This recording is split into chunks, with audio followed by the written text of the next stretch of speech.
അങ്ങനെ നമ്മൾ ചെക്കൗട്ട് ചെയ്യുകയാണ്. നമ്മുടെ ഹോട്ടൽ ഇതായിരുന്നു.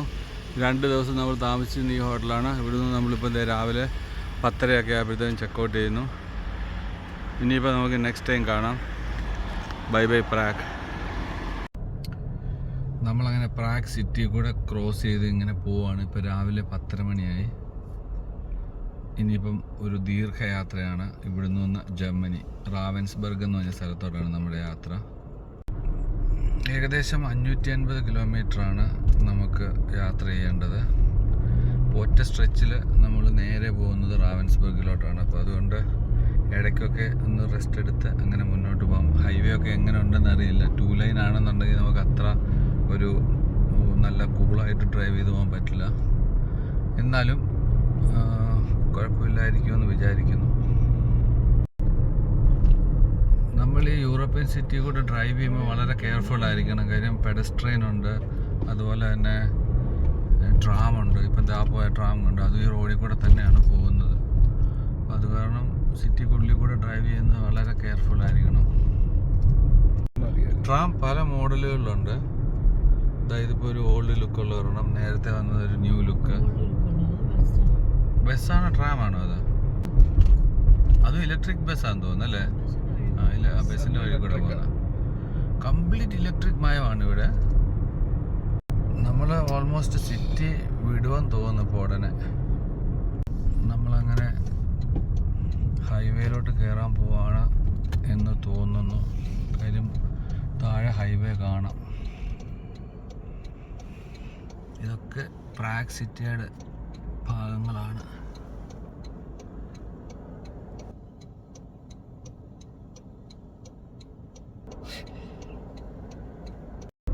ഞാൻ പറഞ്ഞ പോലെ തന്നെ ഹൈവേയിലോട്ട് നമ്മൾ കയറുന്നു. ഇത് ഹൈവേ ആണ്. ഇപ്പോൾ സോഫാർ കാണിക്കുന്നത് 3 ലൈനാണ്. 30 കിലോമീറ്റർ സ്പീഡാണ് ഹൈവേയിൽ. പ്രാഗ് സിറ്റിയോട് ചേർന്ന് കിടക്കുന്ന ഭാഗങ്ങൾ, ഈ കാണുന്ന ഭാഗങ്ങളൊക്കെ പ്രാഗിനോട് ചേർന്ന് കിടക്കുന്ന, സിറ്റിയോട് ചേർന്ന് കിടക്കുന്ന. ഗൈസ്, നമ്മളങ്ങനെ ജർമ്മനിക്കുള്ള ഹൈവേയിലോട്ടാണ് ഇപ്പോൾ പോയിക്കൊണ്ടിരിക്കുന്നത്. 2 ലൈനാണ്. നല്ല റോഡാണ്, പക്ഷെ 2 ലൈനാണ്. 130 കിലോമീറ്റർ ആണ് ഇവിടുത്തെ സ്പീഡ് ലിമിറ്റ്. ക്യാമറ അവിടെ ഇവിടെയൊക്കെ ഉണ്ടാവും. ഇങ്ങോട്ട് വന്നപ്പോഴുണ്ടായിരുന്നു. അതുപോലെ പോലീസ് നിരീക്ഷണങ്ങളുണ്ട്. അപ്പോൾ അതുകൊണ്ട് 130 നമ്മൾ കറക്റ്റായിട്ട് ഫോളോ ചെയ്യണം. ഏതോ ഒരു ടൗൺഷിപ്പ് പോലുള്ളൊരു സംഭവമാണല്ലോ. ടൗൺ എന്ന് പറഞ്ഞ ഒരു സിറ്റിയാണ് നമ്മളിപ്പോൾ ഈ കാണുന്നത്. പ്രാഗ് വിട്ട് കഴിഞ്ഞിട്ടുള്ള നിയർ അബൌട്ടിലുള്ള ഒരു സിറ്റിയാണിത്. ഒരു 30 കിലോമീറ്ററൊക്കെ ഡ്രൈവ് ചെയ്ത് വന്നപ്പോൾ വരുന്നൊരു സിറ്റി. ഭയങ്കര തിരക്കാണ്. എനിക്ക് പറഞ്ഞാൽ ഹൈവേ കൂടെ പോയിട്ട് പെട്ടെന്ന് നമ്മളെ ഇവർ ഡൈവേർട്ട് ചെയ്തിട്ട് ഈ സിറ്റിക്കുള്ളിൽ കൊണ്ട് കയറ്റി. എന്താണ് അതിന് കാരണമെന്ന് മനസ്സിലാകുന്നില്ല. അത് തന്നെ, ഒരുപക്ഷെ ഹൈവേ ബ്ലോക്ക് ആയതുകൊണ്ടാണോ അവർ നമ്മളെ ഈ സിറ്റിക്കുള്ളിൽ കൊണ്ട് കയറ്റിയെന്ന് മനസ്സിലാകുന്നില്ല. ഇപ്പോൾ ഇവിടെയും ബ്ലോക്ക് തന്നെ. കാര്യമായിട്ട് നമുക്ക് ഈ ഹൈവേയിലൊന്നും കാണാനില്ല. ഒന്നാമത് കാര്യം ഇപ്പോഴത്തെ ആ ഒരു സീസൺ എന്ന് പറയുന്നത് ഇതുപോലെ ഉണങ്ങി പറഞ്ഞിരിക്കുന്ന മരങ്ങളാണ്. പച്ചപ്പില്ല. പച്ചപ്പിന് വരാൻ ഇനി എടുക്കുമായിരിക്കും 2 മാസം. അതുകൊണ്ട് നമുക്ക് ഹൈവേയിലോട്ട് ഇപ്പം പോകുമ്പം കാണാനായിട്ട് വലുതായിട്ടില്ല. എന്നാലും ഈ ഭംഗിയൊക്കെ ആസ്വദിച്ച് പോകാം. ഗ്രാമീണ ഭംഗി. എൻ്റെ വേ ടു ജർമ്മനിയാണ് റാവൻസ്ബർഗ്. ഏതാണ്ട് 400 കിലോമീറ്റർ ഇനിയുണ്ട്. ഒരു 150 കിലോമീറ്റർ നമ്മൾ പ്രാഗിൽ നിന്ന് മൂവ് ചെയ്തതിന് ശേഷം ഒരു പെട്രോൾ സ്റ്റേഷനിൽ കയറി ഫുൾ ടാങ്ക് അടിച്ചു. 850 ക്രോണിന് അടിച്ചു. ഒരു അടിപൊളി വണ്ടി കിടക്കുന്നുണ്ടോ. സ്വിറ്റ്സർലൻഡിൻ്റെ നമ്പർ പ്ലേറ്റാണ്. V8 എൻജിനാണ്, turbo. ഇത് നമ്മുടെ പുറകെ ഉണ്ടായിരുന്ന വണ്ടിയാണ്. കിഡിലൻ ക്ലാസിക് വണ്ടി. ഒരുപക്ഷെ ഇയാൾ ബെൻസിൽ വർക്ക് ചെയ്യുന്ന എംപ്ലോയി ആണെന്ന് തോന്നുന്നു. എന്ന് വെച്ചാൽ ഈ ഒരു ബെൻസിൻ്റെ ആ ഒരു നക്ഷത്രം പോലെ ഇങ്ങനെ ബെൻസിൻ്റെ ചിഹ്നം കൊടുത്തിരിക്കുന്നത് എംപ്ലോയീസിന് കൊടുത്തിരിക്കുന്ന ഒരു ഇതാണ്, പ്രിവിലേജ്. കിടിലൻ വണ്ടി. ഇവിടെ ഡീസലിനും പെട്രോളിനും ഒക്കെ ഓൾമോസ്റ്റ് നിയർ അബൌട്ട് വില തന്നെയാണ്. എന്ന് വെച്ചാൽ 42 ക്രോൺ ആണ് 43. അതുപോലെ 40 ആണ് ഡീസൽ, 43 ആണ് പെട്രോളിന്. 43 എന്ന് പറയുമ്പോഴത്തേക്ക് നിയർ അബൌട്ട് €2 അടുത്ത് വരും. €1.70 ഹലാല അങ്ങനെ വരും. അത്യാവശ്യം തണുപ്പുണ്ട് ഇപ്പം. ഇവിടെ ഇപ്പോൾ ഒരു 4 ഡിഗ്രി അതാണ് ഇപ്പോഴത്തെ ക്ലൈമറ്റ്. നമ്മൾ നിൽക്കുന്നത് പ്രാഗിൽ നിന്ന് വിട്ടിട്ട്, ചെക്ക് റിപ്പബ്ലിക്കിൽ നിന്ന് വിട്ടിട്ട് ഒരു 150 കിലോമീറ്ററിന് ഇപ്പുറമുള്ള ഷെല്ലിൻ്റെ ഒരു പമ്പിലാണ്.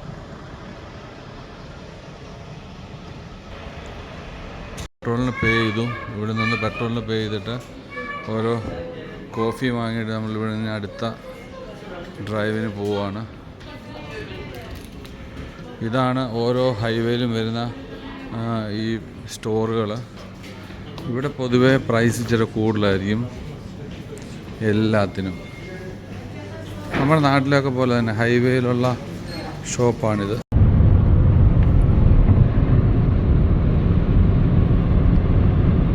നമുക്ക് 40 കിലോമീറ്റർ ആണ് ജർമ്മൻ ബോർഡറിലോട്ട്.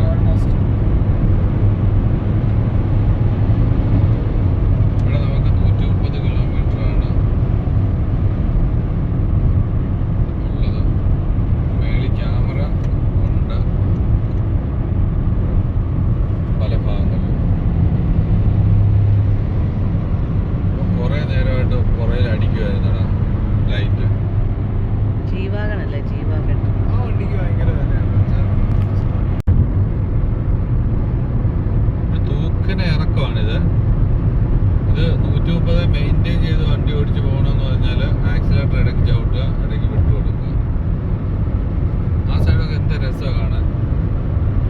പച്ചപ്പുണ്ടായിരുന്നുണ്ടെങ്കിൽ ഭയങ്കര രസമുള്ള സ്ഥലങ്ങളായിരുന്നു. ഇതിപ്പോൾ ഇങ്ങനെ ഉണങ്ങി കിടക്കുന്ന ഏത് കൊച്ചു ടൗണിൻ്റെ ഇടയ്ക്ക് ഒരു പള്ളിയുടെ ഇത് കാണാം. നല്ല രസം അത് കാണാം. ഒരു കുഞ്ഞിപ്പള്ളി കാണാം അവിടെ ഉണ്ട്. അവിടെ ഉണ്ടല്ലേ.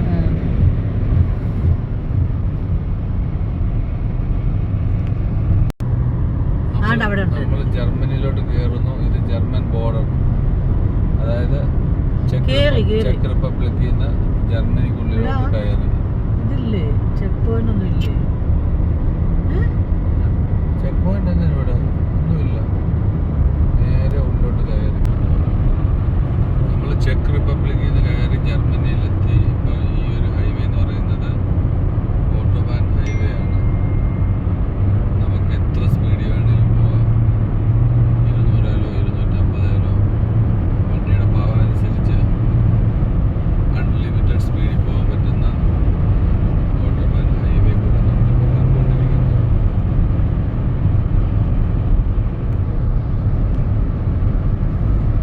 കുറച്ച് മുമ്പ് നമ്മൾ പറഞ്ഞത് ചെക്കിംഗ് ഇല്ലാന്ന്. പക്ഷെ ഒരു കുറച്ച് ദൂരങ്ങൾ കഴിഞ്ഞപ്പോൾ അവിടെ ചെക്കിംഗ് ഉണ്ടായിരുന്നു. 2 ബോർഡർ തമ്മിലുള്ള ചെക്കിംഗ് ഒന്നും ചോദിച്ചില്ല. നമ്മളങ്ങനെ ക്രോസ് ചെയ്ത് കയറിപ്പോയി. ഭയങ്കര ഭംഗിയുള്ള സ്ഥലങ്ങളാണ് ഇതൊക്കെ. അത്യാവശ്യം വെയിലുണ്ട്. ഹൈവേ, ഈ ഓട്ടോബാൻ ഹൈവേ ഭയങ്കരമായിട്ട് മെയിൻ്റെനൻസ് വർക്ക് നടക്കുന്നു. അതുകൊണ്ട് തന്നെ പല ഭാഗങ്ങളും വർക്ക് നടക്കുന്നതുകൊണ്ട് നമുക്ക് സ്ലോ ചെയ്ത് പോയേ പറ്റൂ. ഇവിടെ ഇപ്പോൾ 80 കിലോമീറ്റർ സ്പീഡിൽ പോകാൻ പറ്റൂ. പിന്നെ ഡിവൈഡർ വെച്ചിട്ട് സിംഗിൾ ലൈൻ ആക്കിയിരിക്കുക. പ്രത്യേകിച്ച് യൂറോപ്പിൽ തണുപ്പൊന്ന് മാറി വെയിൽ കണ്ടാൽ അപ്പോൾ റോഡ് പണിയാണെന്നാണ് നമുക്ക് മനസ്സിലാക്കാൻ കഴിയുന്നത്.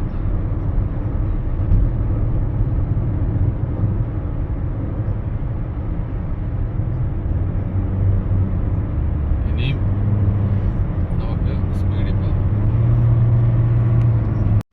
നമ്മൾ പ്രാഗിൽ നിന്ന് വിട്ടിട്ട് ഒരു 3.5 മണിക്കൂർ ഓടി നമ്മൾ ജർമ്മനിയിൽ ഒരു പെട്രോൾ സ്റ്റേഷനിൽ ഇപ്പോൾ വന്നു. പ്രാഗിൽ നമ്മൾ ഫുൾ ടാങ്ക് അടിച്ചിട്ടാണ് മൂവ് ചെയ്തത്. അവിടെ 1.7 ഓർ 1.8 യൂറോ ആയിരുന്നു പെർ ലിറ്റർ. പക്ഷെ അതിപ്പം ജർമ്മനി വന്നപ്പോഴത്തേക്കും 2.2 40 പൈസയും കൂടെ കൂടി. ഇപ്പം ജർമ്മനിയിൽ വില കൂടുതലാണ് പെർ ലിറ്ററിന്. നമ്മൾ അടിക്കുന്നത് ഇതാ ഈ കാണുന്ന സൂപ്പർ ഫ്യൂവൽ E10 ആണ് അടിക്കുന്നത്. സെൽഫ് സർവീസാണ്. ഇപ്പം ഓൾമോസ്റ്റ് 1/2 ടാങ്ക് അടിക്കണം. ഇതിനകത്ത് കറക്റ്റായിട്ട് കാണിക്കും ഏത് പെട്രോളാണ് നമ്മൾ അടിക്കേണ്ടതെന്ന് വരെ ഉള്ളത്. നമ്മളങ്ങനെ ഇവിടെ ഒരു മാർക്കറ്റിൽ വന്നു. ഇവിടെ കയറി പെട്രോൾ സ്റ്റേഷൻ ഷെല്ലിൻ്റെ ഇവിടെ നമുക്ക് €1 ആണ്. €1 എന്ന് പറഞ്ഞ സംഭവം കൊടുക്കുന്നത്. ബിയറൊക്കെ ഇഷ്ടം പോലെ ഉണ്ട്. €2.99, €3. വെള്ളത്തിൻ്റെ വില എത്ര? €3.19 ആണ് വെള്ളത്തിന്. ബിയറിനേക്കാളും വില വെള്ളത്തിന്. അത് പിന്നെ അങ്ങനെ ആണല്ലോ യൂറോപ്പിൽ. ഇതാ ഇവിടെ താഴെ കാണുന്ന ബിയറിന് 2.49 ഉള്ളൂ. പക്ഷെ വെള്ളം നോക്കുമ്പം ഡബിൾ വിലയാണ്. വന്നു കഴിഞ്ഞപ്പോഴത്തേക്കും ചെക്ക് റിപ്പബ്ലിക്കിനേക്കാളും വില കൂടുതലാണ് എല്ലാത്തിനും. ഓട്ടോമാറ്റിക്കലി വില കൂടി. ഇപ്പോൾ അവിടുത്തെ ബാത്റൂമിലോട്ട് കയറണ €1 ടിക്കറ്റ് എടുക്കണം. പണ്ടൊക്കെ നമ്മൾ വരുമ്പോഴത്തേക്കും ഫിൽസ് കൊടുത്താൽ മതിയായിരുന്നു. അതായത് 50 പൈസ അല്ലെങ്കിൽ 25 പൈസയുടെ കാർഡ് മതിയായിരുന്നു. ഇപ്പോൾ ഇവിടുത്തെ ആ ഒരു വില കയറ്റത്തിനെ ഇത് കാണിക്കുന്നുണ്ട്. €1 ആക്കി മൂത്രം ഒഴിക്കാൻ പോകണമെന്നുണ്ട്. നമുക്കത് റീഫണ്ട് ചെയ്യാം.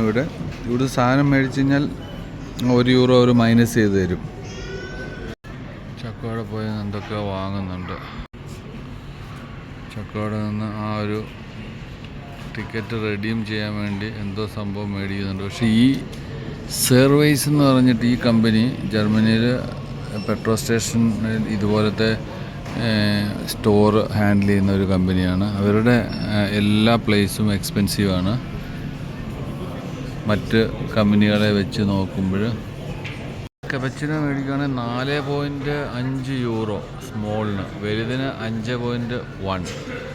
ദാറ്റ് മീൻസ് ഒരു €22 ആണ് ഒരു കോഫിക്ക്. വെള്ളത്തിന് ഈ പറഞ്ഞ മാതിരി നിയർ അബൌട്ട് €3.5 €3.5 എന്ന് പറയുമ്പോൾ ഒരു €15 വരും 1/2 ലിറ്റർ വെള്ളത്തിന്. ജർമ്മനി നമ്മളിപ്പോൾ വന്ന സ്ലോവാക്യ ആൻഡ് അതുപോലെ തന്നെ ചെക്ക് റിപ്പബ്ലിക്കിനെ വെച്ച് നോക്കുമ്പോൾ എക്സ്പെൻസീവ് ആണ്. ഞാനിവിടെ വന്നിങ്ങനെ ഇരിപ്പുണ്ട്.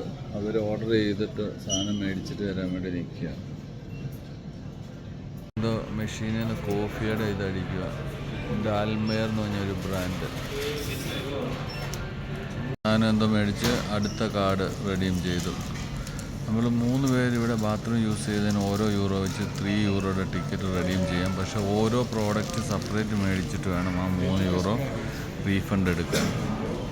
ആ ഒരു €3 റെഡീം ചെയ്യാൻ വേണ്ടി ഈ ഒരു സംഭവം വാങ്ങി. എന്നിട്ട് ആ €1 ടിക്കറ്റ് കൊടുത്തു. അതിനുശേഷം എന്താണ്ട് ഈ ലേസ് വാങ്ങി.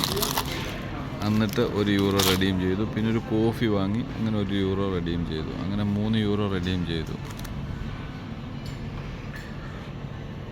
വലിയ ലാഭമൊന്നുമില്ല. നമുക്കൊരു മനസ്സുഖം കിട്ടും.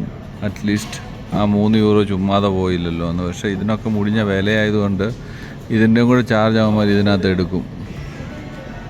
ക്രൂസിലായിട്ടിരിക്കുന്നത്. ഇത് ഓട്ടോമാറ്റിക്കലി വണ്ടി ഇങ്ങനെ സ്പീഡ് കൂടിക്കൊണ്ട് പോകും. അതുപോലെ തന്നെ ഫ്രണ്ടിൽ വണ്ടി ഉണ്ടെങ്കിൽ ഓട്ടോമാറ്റിക്കായിട്ട് സ്പീഡ് കുറയും. തന്നെത്താനെ വളവ് നമ്മൾ ജസ്റ്റ് ഹാൻഡിൽ പിടിച്ചു കൊടുത്താൽ തന്നെത്താനെ വളവ് ഓട്ടോമാറ്റിക്കലി പതുക്കെ അത് തിരിക്കും. വഴിയുടെ കിടപ്പനുസരിച്ച് ഇതിപ്പോൾ ഓട്ടോമാറ്റിക്കലി അത് തിരിയുക. നമ്മളൊന്നും ചെയ്യുന്നില്ല. സ്റ്റിയറിങ്ങിൽ തന്നെത്താനെ തിരിയുന്നു. ഇപ്പോൾ 145 കിലോമീറ്റർ സ്പീഡിലാണ് വണ്ടി പോകുന്നത്. ആ വണ്ടിയുടെ അടുത്തെത്താറാകുമ്പോഴത്തേക്കും ഓട്ടോമാറ്റിക്കലി ഇതിന് ചെറിയ രീതിയിൽ ബ്രേക്ക് വരും. ഇപ്പം അതിൻ്റെ സ്പീഡ് കുറയുന്നു. 135 പോയി. 150 സെറ്റ് ചെയ്ത ക്രൂസാണ്. ഇനിയിപ്പോൾ നമ്മൾ ലൈൻ മാറിയപ്പം ഇതാണ്ട് സ്പീഡ് കൂടി. 140, 144, 146, 150 ഇത് സെറ്റ് ചെയ്തിരിക്കുന്നത്.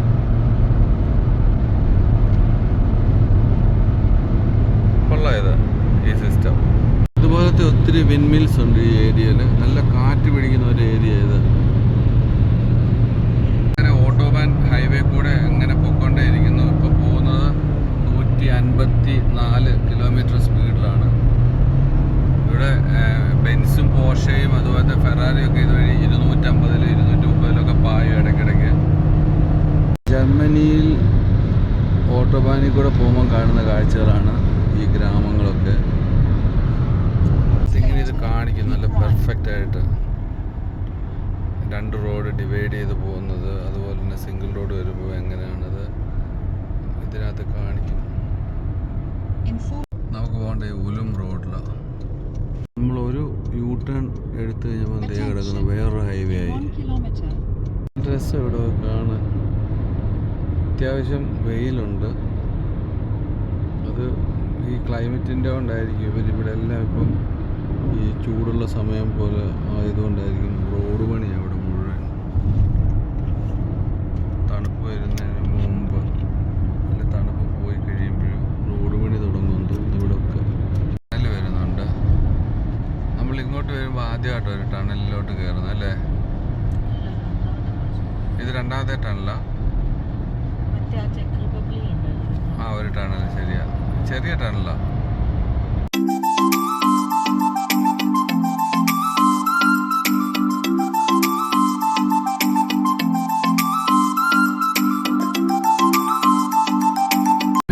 കളിയാ ഇവിടെ എല്ലാം. ഈ റോഡിൽ കൂടി ഇനി ഒരു 130 കിലോമീറ്റർ ഓടിയാൽ നമ്മുടെ ഡെസ്റ്റിനേഷനിലെത്തും. മരങ്ങൾക്കിടയിലൂടെ നമ്മൾ അങ്ങനെ പായുകയാണ്. 160 കിലോമീറ്റർ സ്പീഡിലാണ് ഇപ്പോൾ പോയിക്കൊണ്ടിരിക്കുന്നത്. ഈ കാണുന്നത് ഉലും സിറ്റിയാണ്. ഉലും നമ്മൾ നേരത്തെ വന്നിട്ടുണ്ട് ഈ സിറ്റിയിൽ.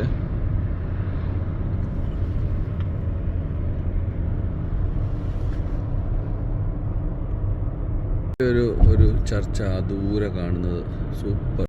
നമ്മൾ ഉൽമിന്ന് നേരെ പോവാണ് റാവൻസ്ബർഗ്. ഫ്രീഡിഷാഫൻ റൂട്ടാണ് നമ്മളിപ്പോൾ പോകുന്നത്. ഫ്രീഡിഷാഫൻ ബാഡൻ വുട്ടൻബർഗ് എന്ന് പറഞ്ഞ സ്റ്റേറ്റിലാണ്. ഇവിടെ നമ്മുടെ 1-2 സപ്ലയേഴ്സിൻ്റെ ഫാക്ടറികളുണ്ട്. ഇതൊക്കെ വരുമ്പോഴത്തേക്കും കുറച്ച് പച്ചപ്പുണ്ട്. ആ ഉണക്കലൊക്കെ ഒന്ന് മാറി ചെറിയ പച്ചപ്പൊക്കെ കാണാം.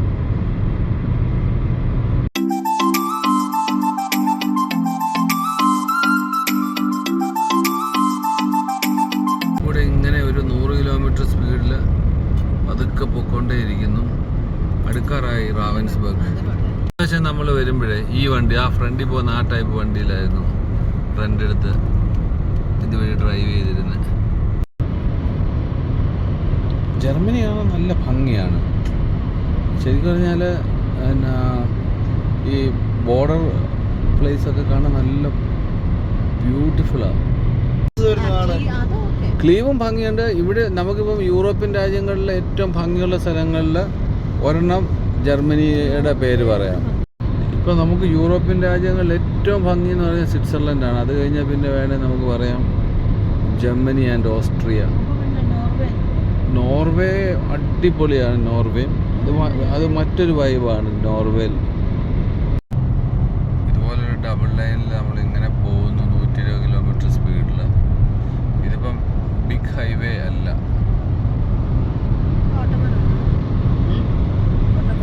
ഓട്ടോബാൻ അല്ല ഇത്. ഇതാ നമ്മുടെ ആ CX-9 പോകുന്നു, CX-5 മസ്ത ഉണ്ട് ഇവിടെ. നമ്മുടെ റാവൻസ്ബർഗ് ബോർഡ് കണ്ടു, 48 കിലോമീറ്റർ റാവൻസ്ബർഗ്. ഇതൊക്കെ റാവൻസ്ബർഗിനോട് അടുത്തുള്ള പ്രദേശങ്ങളാണ്.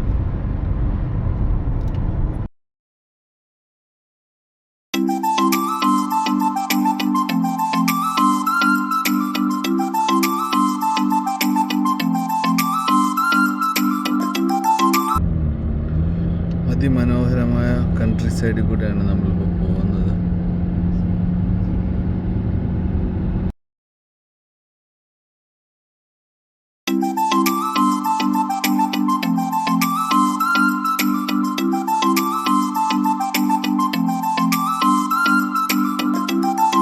കിലോമീറ്റർ വൈൻഗാർട്ടൻ, അവിടെയാണ് നമ്മൾ താമസിക്കുന്നത്.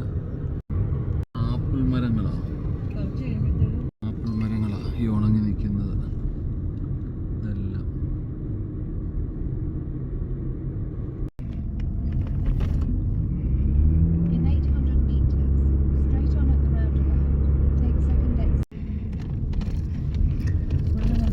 ചക്കുവിൻ്റെ ഒരു ഫ്രണ്ടുണ്ട് അഗൻ, അവനിവിടെ താമസിക്കുന്ന ഈ ഏരിയയിൽ.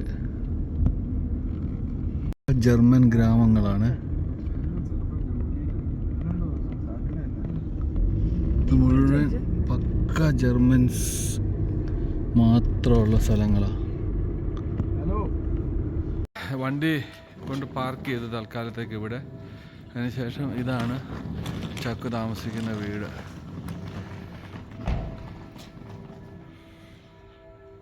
ലെത്തി വന്നതിന് ശേഷം ജസ്റ്റ് എന്തെങ്കിലും വാങ്ങിക്കൊണ്ട് പോകാൻ വേണ്ടി ഇവിടെ സ്ട്രോബെറിയുടെ ഒക്കെ വില എന്ന് പറയുന്നത് 400 ഗ്രാം നിയർ അബൌട്ട് 4 യൂറോ, അതായത് 16 റിയാൽ. ആപ്പിളിനൊക്കെ വില 2.49 മീൻസ് ഒരു 10-12 റിയാൽ, 10 റിയാൽ കിലോ. ചില ആപ്പിളിനൊക്കെ 16 റിയാൽ, 18 റിയാൽ. അപ്പം വില വ്യത്യാസം നോക്കുകയാണെന്നുണ്ടെങ്കിൽ കുറേ ഫ്രഷ് സാധനം കിട്ടുമെന്നല്ലാതെ വില കുറവൊന്നുമില്ല ഇവിടെ കോഫ്ലൻഡിൽ. അത്യാവശ്യം വില ഉണ്ട്. ഇത് 3 കിലോയുടെ ഒരു പാക്കറ്റാണ്. ഇതിന് 2 യൂറോ. സുക്കീനി ഉണ്ടോ? സുക്കീനി പെട്ടെന്ന് നോക്കിക്കഴിഞ്ഞാൽ ഇത് കുകുംബറാന്നല്ലേ തോന്നത്തുള്ളൂ, പക്ഷെ ഇത് സുക്കീനിയാണ്. നമ്മുടെ അവിടെ ഒരു ഇളം പച്ച കളറുള്ള വരുന്നത്, ഇത് സുക്കീനിയാണ് ഇവിടുത്തെ.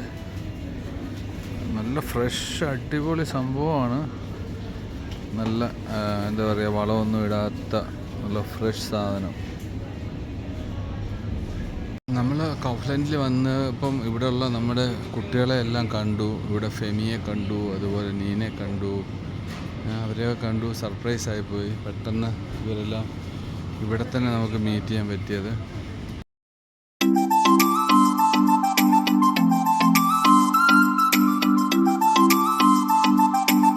കൗഫ്ലൻഡിൽ വന്നപ്പോൾ ഒരു സുഷി റെസ്റ്റോറൻറ്റ് കണ്ടു. ആ റെസ്റ്റോറൻറ്റിൽ നിന്ന് നമ്മളൊരു ടേക്ക് അവേ വാങ്ങി, സാൽമൺ റോള്.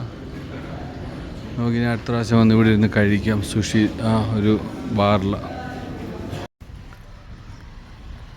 രാവിലെ ടൈം 8:30 മണി. നമ്മളിപ്പോൾ വൈൻഗാർട്ടൻ ടൗണിലാണ്. ഇവിടെ നിന്ന് നമ്മൾ ഇന്നത്തെ യാത്ര സ്വിറ്റ്സർലൻഡിലാണ്. ഒരു 2 hour ഡ്രൈവ്. ഇവിടെ എല്ലാം നമുക്ക് പാർക്കിംഗ് സോൺ ഉള്ളതെല്ലാം പെയ്ഡാണ്. ഇതുപോലെ ഇവിടുന്ന് വന്ന് ടിക്കറ്റ് എടുക്കണം. അപ്രോക്സിമേറ്റ്ലി 1.2 യൂറോ ഇവിടെ പേ ചെയ്താൽ മാത്രമേ ഇവിടെ പാർക്ക് ചെയ്യാൻ പാടുള്ളൂ 1 hourന്. നമ്മളിപ്പം വണ്ടി കൊണ്ടുവന്നിട്ടിരിക്കുന്ന പ്ലേസ് കുറച്ച് ദൂരെയാണ്. ഫ്രീ പാർക്കിംഗ് ഉള്ള ഒരു ഫ്രണ്ടിൻ്റെ പാർക്കിങ്ങിലാണ്. അവിടെ വണ്ടി എടുക്കാൻ പോവാണ്. എന്നിട്ട് ഇവിടുന്ന് നേരെ നമ്മൾ സ്വിറ്റ്സർലൻഡ് പോകുന്നു.